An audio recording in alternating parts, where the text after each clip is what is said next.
Garuda Kitchen World, exclusive stainless steel సామాన్లు wholesale and retail. Aziz Plaza in Hyderabad. నమస్తే, welcome to Suman TV. ఏపీకి చెందిన MLC Sheikh సాబ్జీది ప్రమాదమా లేదా హత్యనా? కావాలని ఎమ్మెల్సీ కారును ఢీకొట్టి ప్రమాదంగా చిత్రీకరించారా? షేక్ సాబ్జీకి ప్రత్యర్థులు ఉన్నారా? ఉంటే వారెవరు? ఎందుకు షేక్ సాబ్జీ మరణంపై కుటుంబ సభ్యులు అనుమానం వ్యక్తం చేస్తున్నారు? తన తమ్ముడిపై కక్షగట్టి హత్య చేశారని షేక్ సాబ్జీ సోదరుడు ఆరోపించడం సంచలనం సృష్టిస్తోంది.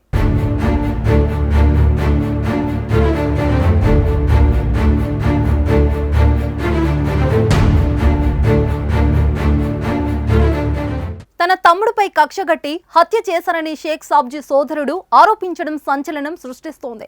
ఏపీకి చెందిన పీడీఎఫ్ ఎమ్మెల్సీ షేక్ సాబ్జీ మరణంపై ఆయన కుటుంబ సభ్యుల ఆరోపణలు కొత్త అనుమానాలకు దారితీస్తున్నాయి.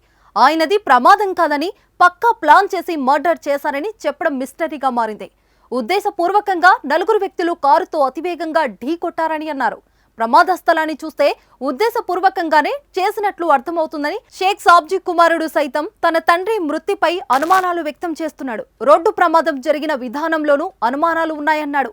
తన తండ్రి కూర్చున్న వైపే ఢీ కొట్టడం వెనుక కుట్రకోణం ఉందని వాదిస్తున్నాడు. తన నాన్నను చంపి రోడ్డు ప్రమాదంగా చిత్రీకరించారని, దీనిపై రాష్ట్ర ప్రభుత్వం విచారణ చేయాలని డిమాండ్ చేస్తున్నారు. కుటుంబ సభ్యుల అనుమానాలతో షేక్ సాబ్జీ మరణంపై కొత్త ప్రశ్నలు ఉత్పన్నమవుతున్నాయి. కుటుంబ సభ్యుల ఆరోపణలతో ఎమ్మెల్సీ షేక్ సాబ్జీని చంపాల్సిన అవసరం ఎవరికుంది? ఆయనకు ప్రత్యర్థులు ఎవరున్నారా అనే అంశాలు తెరపైకి వచ్చాయి.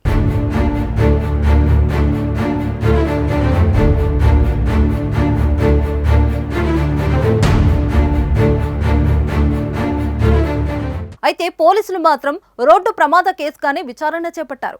కుటుంబ సభ్యులు మరో ఫిర్యాదు ఇస్తే అనుమానాస్పద మృతిగా దర్యాప్తు చేస్తామని చెప్పినట్లు సమాచారం.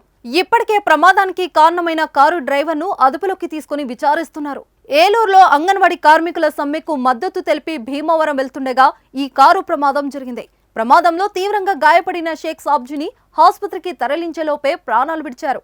గన్మెన్ తో పాటు మరొకరు తీవ్రంగా గాయపడగా వారిని భీమవరం ఆసుపత్రికి తరలించారు.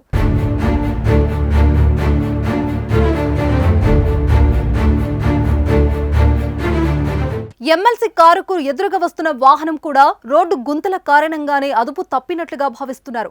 ఈ ఘటనపై పోలీసులు పూర్తి సమాచారం సేకరిస్తున్నారు. షేక్ సాబ్జీ ఉభయ గోదావరి జిల్లాల ఉపాధ్యాయ ఎమ్మెల్సీగా యూటీఎఫ్ తరపున 2021లో విజయం సాధించారు. యూటీఎఫ్ రాష్ట్ర అధ్యక్షుడిగా ఉన్న షేక్ సాబ్జీ ఉపాధ్యాయ సమస్యల పరిష్కారం కోసం విస్తృతంగా శ్రమించారు.